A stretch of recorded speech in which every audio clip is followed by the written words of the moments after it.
स्वागत है आपका नई धारा रेडियो की एक और पॉडकास्ट श्रृंखला में। यह श्रृंखला नई धारा के संस्थापक श्री उदयराज सिंह जी के साहित्य को समर्पित है। इस पॉडकास्ट में आप सुनेंगे उदयराज जी द्वारा लिखी कहानियां, संस्मरण व लेख। सुनना न भूलें नई धारा रेडियो पर।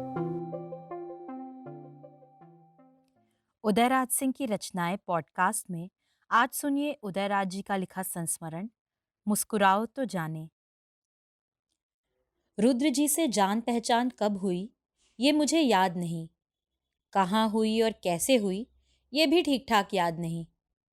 हाँ, चौथे दशक में अवश्य हुई होगी, क्योंकि तब से और उनकी मृत्यु तक की सारी घटनाएं मुझे सिलसिलेवार याद हैं। ज्यों-ज्यों उनसे घनिष्ठता बढ़ती गई, त्यों-त्यों वे अपनी भावनाओं तथा अपने जीवन की गतिविधियों से मुझे परिचित कराते जाते। कभी-कभार तो वे मुझसे अपनी पारिवारिक समस्याओं पर भी राय-मशवरा करते और अपने संकटों से उबारने के लिए मुझसे समाधान ढूंढते।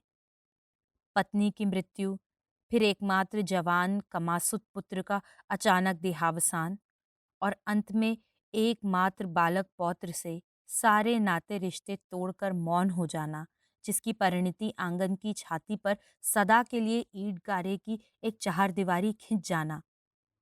जीवन के ऐसे कटु सत्य को प्रभु के प्रति अटूट प्रेम तथा विश्वास के सहारे झेल जाना एक ऐसा अनुभव और अनुभूति थी कि उनके ऐसे जगत के परीक्षार्थी की जीजीवशा को देखकर कड़े से कड़े परीक्षक भी दांतों तले उंगली रख देते। दूसरा कोई रहता तो काल के इस कुचक्र को देखकर खाट पकड़ लेता या किसी असाध्य रोग से पीड़ित हो जाता। मगर वाह रे रुद्र जी, हृदय की ज्वाला की चिंगारी को न आंखों की राह निकलने दिया और न चेहरे को ही उससे शिकस्त होने दिया। ऐसा कैसे हुआ, क्यों हुआ, उसका मेरे पास एक ही उत्तर है। वो आध्यात्म की दुनिया में आगे बढ़ चुके थे। कितनी दूर जा चुके थे इसकी तो किसी को भी शायद खबर नहीं थी, मगर ये मुझे बताते थे कि वो किसी साधना शिविर में उड़ीसा जाते रहते हैं। फिर स्वर्गीय पंडित रामनंदन मिश्र, जो एक युग के भारत प्रसिद्ध समाजवादी नेता तथा लोकनायक जयप्रकाश के अभिन्न साथी थे, उनके यहाँ भी दरभंगा में आध्यात्मिक चिंतन बराबर होते रहते, जिसमें भाग लेने के लिए रुद्र जी अवश्य जाते और कभी-कभी वो कह देते थे कि वो कल अमुक स्थान से बहुत लाभान्वित होकर लौटे हैं। उससे आगे वो कुछ नहीं बोलते।